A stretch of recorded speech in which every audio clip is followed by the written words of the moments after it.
ఓం నమో వెంకటేశాయ. రోజుకి ఒక శ్లోకం, జీవితానికి ఒక దిశ. నమస్కారం. ఇది వెంకటేశ్వర సుప్రభాతంలోని 11వ శ్లోకం.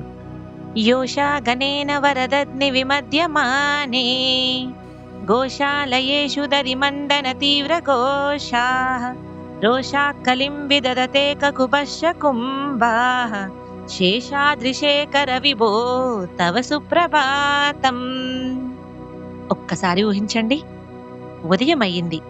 గోపికల గృహాలలో చలనం మొదలైంది.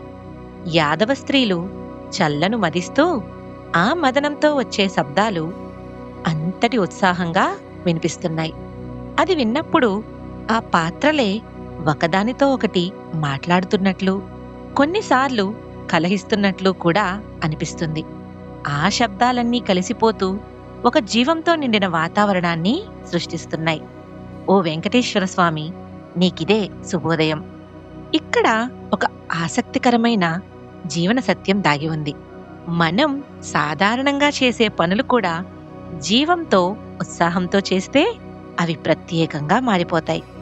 ఒకసారి మన జీవితాన్ని ఆలోచించండి.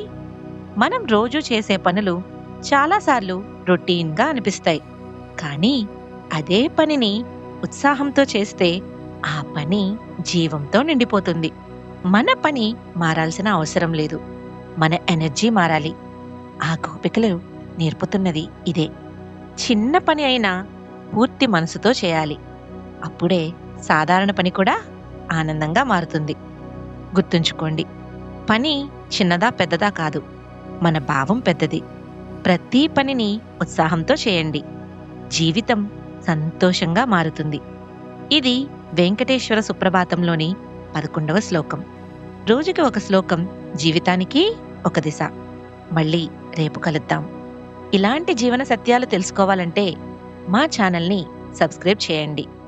ఓం నమో వెంకటేశాయ.